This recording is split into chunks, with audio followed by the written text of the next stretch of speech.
નાણામંત્રીની ઉપસ્થિતિમાં તિઘરાના સાહિત્યકાર દીપક દેસાઈનું Palsana charitable trust દ્વારા સન્માનપત્ર આપી સાલ ઓઢાડી વિશેષ સન્માન કરાયું. દીપક દેસાઈ લેખિત પુસ્તક યાદો કે ગુબ્બારેના ગંગાજી ધામ કાવ્યને પલસાણા ટ્રસ્ટ દ્વારા પ્રસિદ્ધ મંદિરમાં પ્રાદેશિત કરવાનો નિર્ણય લેવાયો. પારડી તાલુકાના પલસાણા ગામે આજરોજ સંધ્યા સ્મૃતિ સાંસ્કૃતિક હોલનું નાણામંત્રી કનુભાઈ દેસાઈના હસ્તે લોકાર્પણ કરવામાં આવ્યું હતું, જેમાં પારડીના તિઘરા ગામના લેખક દીપક દેસાઈએ નાણામંત્રી કનુભાઈ દેસાઈને તેમના લેખિત યુગ પુરુષ નરેન્દ્ર મોદીજી પર લખેલ પુસ્તક ભેટ આપવામાં આવ્યું હતું. આ પુસ્તકમાં કનુભાઈએ કરેલા કામનો ઉલ્લેખ કર્યો, જે બાબતે માહિતી પૂરી પાડી હતી. આ જે સંધ્યા સ્મૃતિ હોલ બનાવ્યો છે એ સાહિત્યકાર સ્વર્ગસ્થ કોલકના પુત્રી થાય છે અને તેમના પુસ્તક યાદો કે ગુબ્બારેમાં કવિ કોલકનો ઉલ્લેખ કર્યો છે. દીપક દેસાઈએ જણાવ્યું હતું કે મારા પુસ્તક પ્રથમ સંસ્કરણની તમામ આવક સમાજ ઉપયોગી કાર્યમાં આપી છે અને આજે પણ મેં આ હોલ માટે એક રકમ અર્પણ કરી છે. આ ઉપરાંત પલસાણા ચેરિટેબલ ટ્રસ્ટ દ્વારા મારું સન્માન કરવામાં આવ્યું છે. ખુશીની વાત છે કે મારું સન્માન નાણામંત્રી કનુભાઈ દેસાઈની હાજરીમાં કરવામાં આવ્યું છે. આ માટે પ્રમુખ હર્ષદભાઈ દેસાઈનો આભાર વ્યક્ત કર્યો હતો. વધુમાં દીપકભાઈએ જણાવ્યું હતું કે પલસાણા ગામ મારું સાસરું પણ છે અને મારું સન્માન થયું એ બદલ સૌનો ખૂબ આભાર વ્યક્ત કરું છું. આ ઉપરાંત મારું યાદો કે ગુબ્બારેનું કાવ્ય ગંગાજી ધામ, જે કાવ્ય પલસાણા ગંગાજી મંદિર માટે સંચાલકો દ્વારા મંદિરમાં મૂકવાનો નિર્ણય લેવામાં આવ્યો છે, એ મારા માટે ખૂબ ગર્વની વાત છે, કારણ કે અત્યાર સુધીમાં 16 પુરસ્કાર મળ્યા છે, પરંતુ આ ઈશ્વરનો પુરસ્કાર છે. આ મારા માટે સૌથી મોટો પુરસ્કાર છે, જેથી હું પલસાણા ગામના ટ્રસ્ટનો ખૂબ આભારી છું. આ પ્રસંગે નાણામંત્રી કનુભાઈ દેસાઈ, ઉદ્યોગપતિ સિદ્ધાર્થ કે દેસાઈ, વીઆઈએ પ્રમુખ સતીશ પટેલ, વાપી શહેર ભાજપ પ્રમુખ મનીષ દેસાઈ, ટ્રસ્ટના પ્રમુખ હર્ષદભાઈ દેસાઈ, મુખ્ય દાતા વિદેશના દિનેશ જોશી, દિવ્યેશ દેસાઈ, ભીલાડવાડા બેંકના ચેરમેન જીતેન્દ્ર દેસાઈ વગેરે ઉપસ્થિત રહેલા મહેમાનોએ દીપક દેસાઈને અભિનંદન તેમજ શુભકામના પાઠવી હતી. આજરોજ પલસાણા ગામ તાલુકા પારડી ખાતે સંધ્યા સ્મૃતિ સાંસ્કૃતિક હોલનું લોકાર્પણ ટ્રસ્ટના પ્રમુખ શ્રી હર્ષદભાઈ મોહનલાલ દેસાઈ, મંત્રી વિમલ જોશી, ઉપપ્રમુખ શ્રી દિવ્યેશ જોશી તરફથી આયોજન કરવામાં આવ્યું હતું. આ પ્રસંગે ગુજરાત રાજ્યના આદરણીય નાણામંત્રી તેમજ પેટ્રોલિયમ મંત્રી શ્રી કનુભાઈ દેસાઈ પધાર્યા હતા અને તેમના હસ્તે લોકાર્પણ વિધિનું પૂરેપૂરું કાર્ય કરવામાં આવ્યું હતું.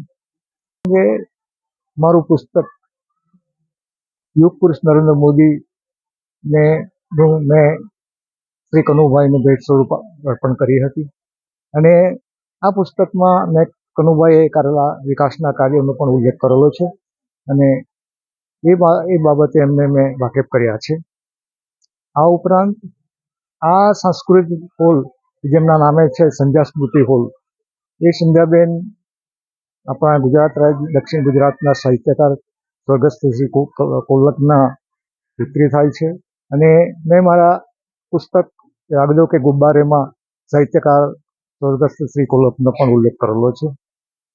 આ ઉપરાંત મારા પુસ્તક યાદો કે ગુબ્બારેના પ્રથમ સંસ્કરણની તમામ આવક મેં સમાજ ઉપયોગી કાર્યો માટે આપ્યા છે અને આજ રોજે પણ મારા પુસ્તક યાદો કે ગુબ્બારેના આવકમાંથી મેં એક રકમ આ સાંસ્કૃતિક હોલને અર્પણ કરી છે અને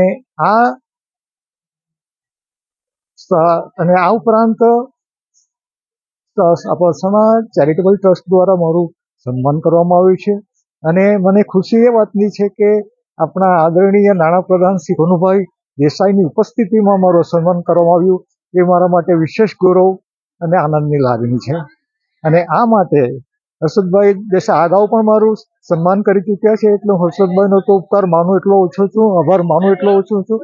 અને હર્ષદભાઈને તો તમને ખબર જ છે કે ઘણી બધી સંસ્થાઓ બેંકો સાથે જોડાયેલા છે આગળ, અને આ માટે આ સન્માન માટે હું પલસાણા ગામ કે જે મારું સસુર પક્ષ મારું સાસરું ગામ છે, એટલે આ મારા માટે ખૂબ જ માનની સન્માનની લાગણી છે કે મારું સાસરામાં આજે સન્માન થયું.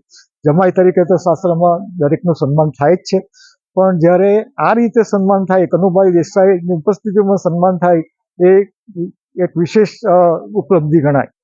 આ ઉપરાંત સૌથી વિશેષ મારું યાદો કે ગુબ્બારેનું કાવ્ય ગંગાજી ધામ, કે જે આપણા ગંગાજી પલસાણા ગામે આવેલા ગંગાજી ધામ માટે છે, એ કાવ્યને પલસાણા ગામના શ્રી હર્ષદભાઈ દેસાઈ અને મંદિરના સંચાલકો દ્વારા એને મંદિરમાં મૂકવાનો નિર્ણય લેવામાં આવ્યો છે. એ મારા માટે ખૂબ જ વિશેષ આનંદની, કારણ કે મને ઘણા પુરસ્કાર મળ્યા છે, પણ આ ઈશ્વરનો પુરસ્કાર છે કે આજે મારું કાવ્ય ગંગાજી જેવા પ્રસિદ્ધ મંદિરમાં મૂકવામાં આવશે. એ જાણી મને ખૂબ જ આનંદ થયો અને આ મારા માટે મોટામાં મોટો પુરસ્કાર છે. અત્યાર સુધીના જે પુરસ્કાર મળ્યા એમાં તો મોટામાં મોટો પુરસ્કાર આ છે. આ માટે હું શ્રી હર્ષદભાઈ મોહનલાલ જોશી, મંત્રી શ્રી ઉપપ્રમુખ શ્રી અને પલસાણા ગામ તમામનો આભારી છું. આપણી સંકલ્પ ન્યૂઝ ચેનલને સબસ્ક્રાઇબ અને લાઇક કરો, બેલ આઇકન દબાવો જેથી આવનાર ન્યૂઝ અપડેટ્સની નોટિફિકેશન આપના મોબાઈલ પર સૌથી પહેલા પહોંચે. Like, subscribe and share the video.